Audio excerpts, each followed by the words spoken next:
Soyez les bienvenus, on se retrouve aujourd'hui pour une vidéo consacrée au film irlandais de 2021, Samhain, réalisé par Kate Dolan, sorti en salle le 7 décembre 2022.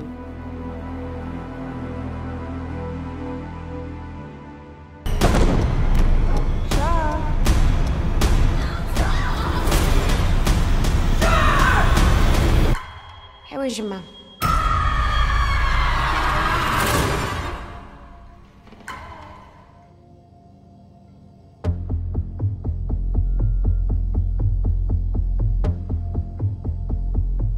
C'est la semaine précédant Halloween et la mère de Char, Angela, a inexplicablement disparu. Tout ce qui reste, c'est sa voiture abandonnée. Lorsqu'elle revient chez elle sans explication le soir suivant, Char et sa grand-mère, Rita, comprennent que quelque chose ne va pas. Elle a beau avoir la même apparence et la même voix, le comportement d'Angela est de plus en plus effrayant, comme si elle avait été remplacée par une force malveillante. Lorsqu'arrive Halloween, une nuit imprégnée de mythes et de légendes anciennes, Char réalise qu'elle est la seule à pouvoir la sauver, même si elle risque de la perdre à jamais.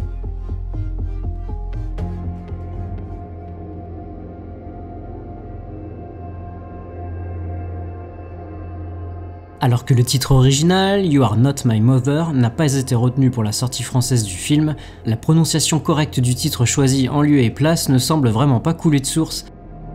Reprenant le nom d'une fête religieuse de transition d'origine celtique, marquant la fin des vendanges et le début de l'hiver, et dont Halloween en serait l'héritage, sa prononciation correcte fait toujours l'objet de débats enflammés sur les réseaux sociaux. J'opterai donc dans cette vidéo pour la prononciation revenant le plus souvent sur internet, Samhain. Une chose est certaine, ne le prononcez surtout pas comme le Dr Loomis dans Halloween 2. Samhain. It means the Lord of the Dead. The end of summer. The festival of Samhain. Année riche en premières expériences, avec notamment The Power de Corinna Faith en début d'année, et pour les spectateurs les plus chanceux, le fraîchement sorti She Will de Charlotte Colbert, c'est au tour d'une autre réalisatrice de plonger dans le grand bain. Après deux courts-métrages, Little Doll en 2016 et le remarqué Catcalls en 2017, Kate Dolan nous présente donc Samhain, film d'horreur psychologique remontant aux origines de la désormais incontournable fête d'Halloween, récompensé du prix du jury au Festival international du film fantastique de Gérard May en début d'année, ex aequo avec La Abuela de Paco Plaza, abordant lui aussi la famille comme source d'effroi. There's things I need to tell you, Char. It's not your mother up there. If we don't do something, we'll never get her back. And then they'll try to take you.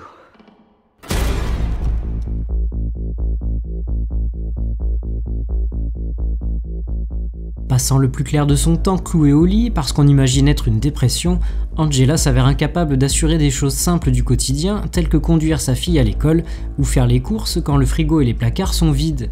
Difficile de remplir son rôle parental quand on peut déjà à peine s'occuper de soi. Accablée par le poids trop lourd mis sur ses jeunes épaules, Charlotte, la fille en question, doit dans le même temps faire avec des secrets de famille qu'on préfère lui cacher encore pour le moment.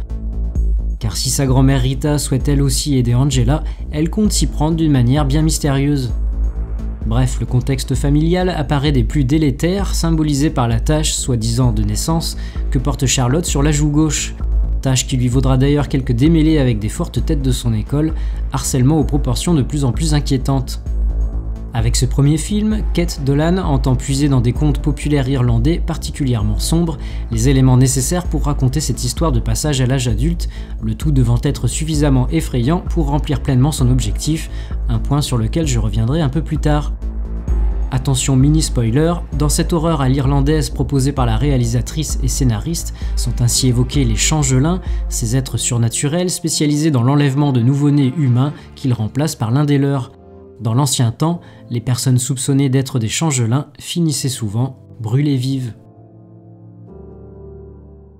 Vision revue et corrigée de ce mythe, le film de Kate Dolan fait le choix plutôt judicieux de maintenir l'ambiguïté quant à l'interprétation de certains comportements et plus globalement des événements survenant entre la disparition de la mère et la fameuse nuit d'Halloween. Ainsi, plusieurs pistes s'offrent aux spectateurs. Angela souffre-t-elle d'un problème psychiatrique pour lequel on la soigne à coups de lithium? S'agit-il réellement d'une manifestation surnaturelle? Ou bien encore, assistons-nous à la vision déformée qu'a Charlotte de sa mère malade. À chacun de se faire ses propres convictions. Avec son casting essentiellement féminin, une volonté de Kate Dolan de mettre en avant les femmes et leurs difficultés, et la thématique de la maladie mentale que la réalisatrice a connue au sein de sa propre famille, Saw-In n'est évidemment pas sans rappeler l'excellent Relique, premier film de Natalie Erika James. Passé une introduction choc, le long métrage sait prendre son temps pour développer son étrangeté.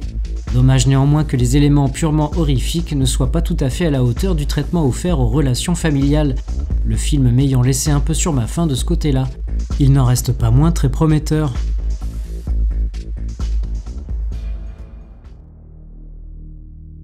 Si vous avez apprécié cette nuit d'Halloween, alors n'hésitez pas à liker, commenter, partager et vous abonner à la chaîne si ce n'est pas déjà fait. Je vous retrouve prochainement pour une nouvelle vidéo. Salut!